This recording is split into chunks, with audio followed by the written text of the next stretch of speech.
My name is Claire. I've been a housewife for 2 years since getting married. We still don't have any children. I fell in love at first sight. That was how we started. We began dating after Timothy made a move. I felt so happy to be loved. But women are simple creatures. When we're loved, we tend to want to love in return, and the affection can flip.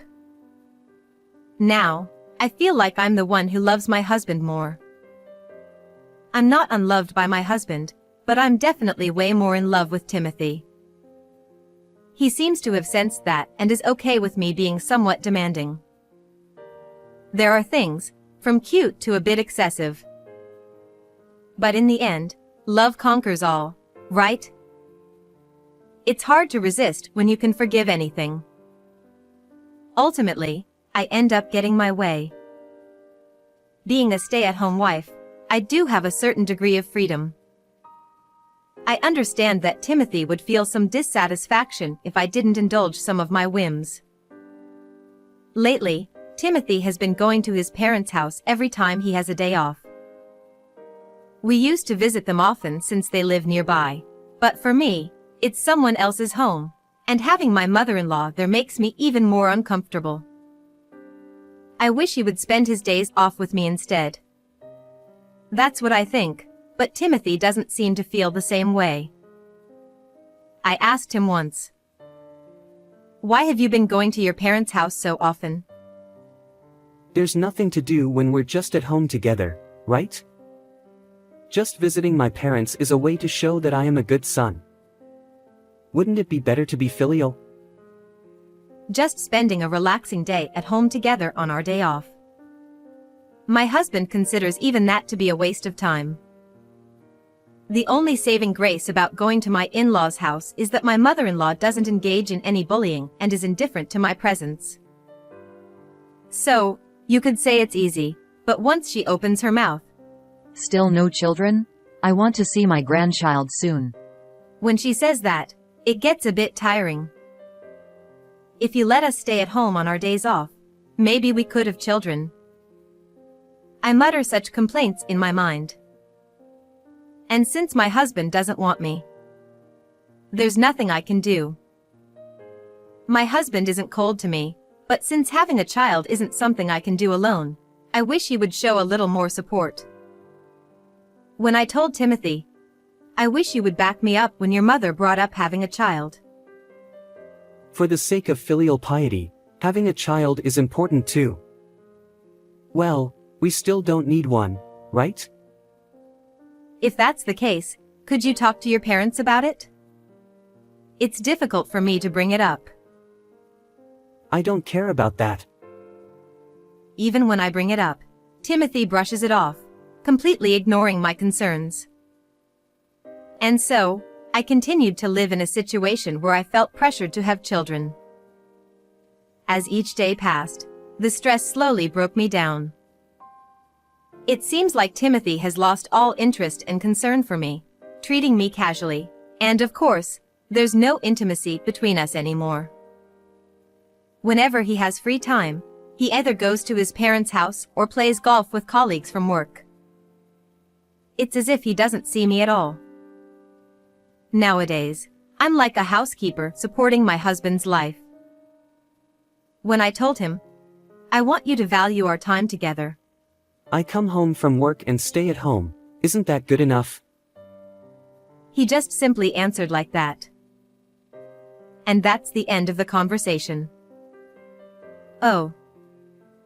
What am I even? Even when I try to talk, saying things like, "I bought some clothes today." Ha! What are you buying with my money? If you're buying clothes, then I can buy whatever I want too, right? Whenever we talk, he speaks angrily, so it's exhausting. Our conversations have been decreasing gradually, and that's the current state of our marriage. Even though I cook meals and keep the house clean to satisfy Timothy when he comes home, I can't help but wonder what's still not enough. Before I realized it, I found myself going to a certain place. One day, when Timothy came home, he stood in front of me. Suddenly, he said to me, "Let's get divorced." Timothy was grinning. I wonder what his intentions were. Being with you isn't fun, and my parents are also saying we should divorce if we're not having kids. You might think I'm everything to you, but let's get divorced. He probably expected me to refuse. Too bad for him. Oh, sure. Here you go. The divorce papers.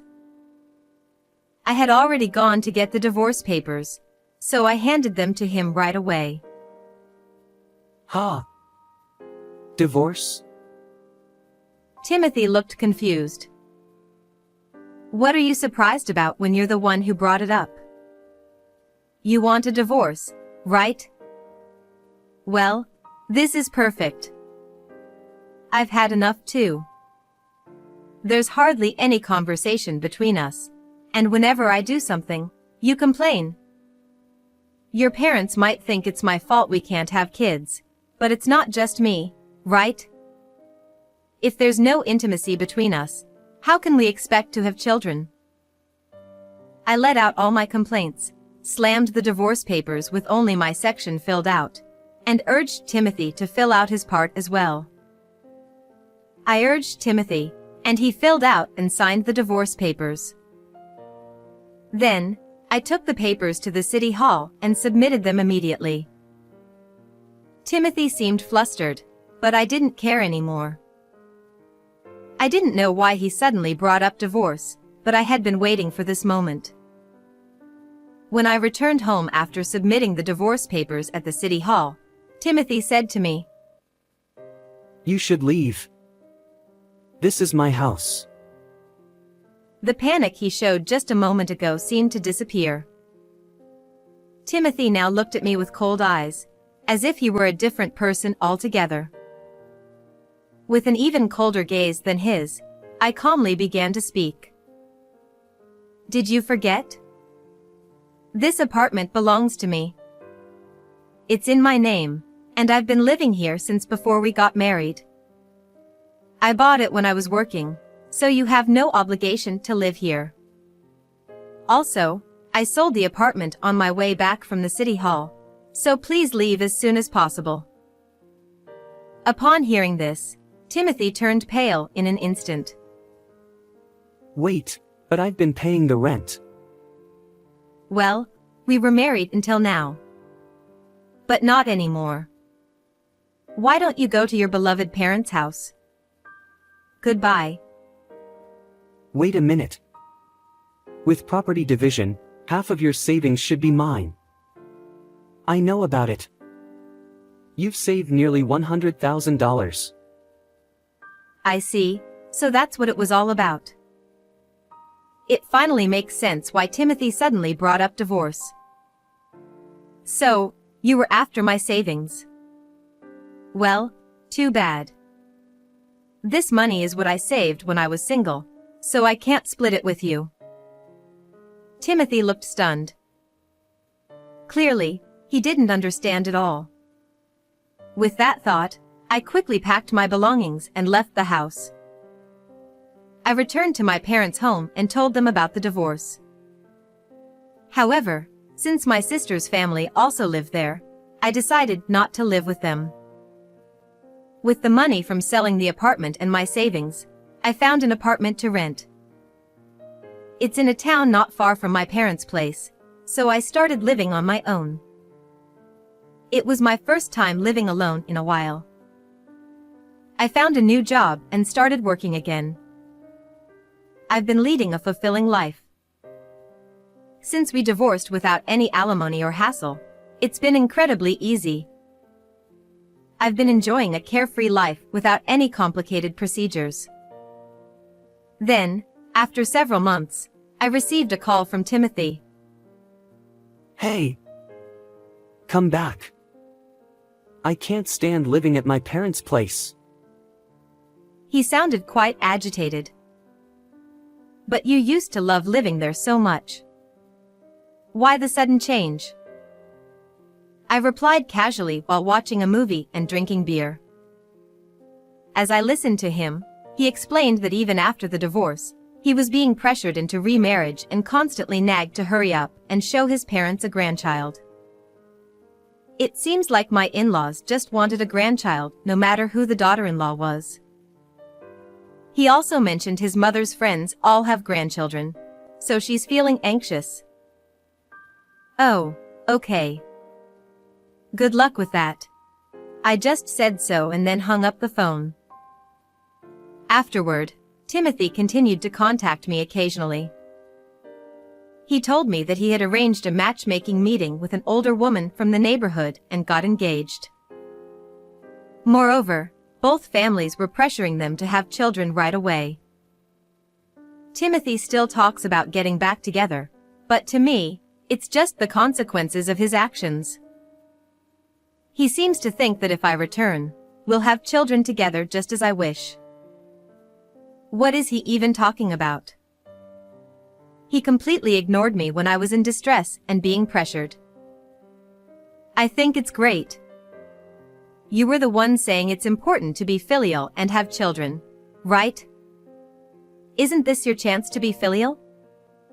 And the reason we divorced was because we weren't having children, right? Maybe it's better to make them forcibly?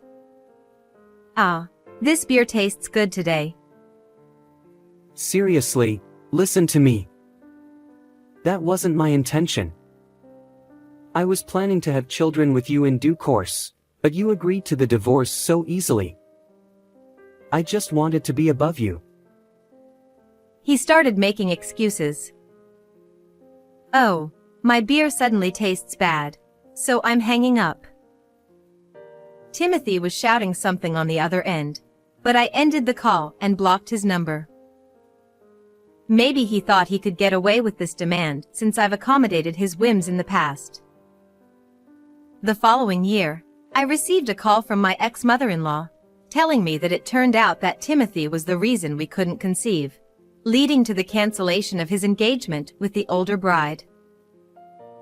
Furthermore, it seemed he had been secretly accumulating debt, which had spiraled out of control and become unmanageable. Then, even my ex-mother-in-law pleaded with me. Please marry Timothy. I told her. There's no way I'd marry someone who was after my savings. Instead of contacting me, he should focus on finding a job. My ex-mother-in-law started crying, so I quickly hung up the phone and blocked both her and my ex-father-in-law's numbers. 2 years later, I remarried someone I met at work. My new in-laws are kind and understanding people, so I didn't experience any stress. Thanks to this, we were blessed with a child shortly after getting married, and now we happily live as a family of 3. I aim to continue living independently to ensure this happiness lasts.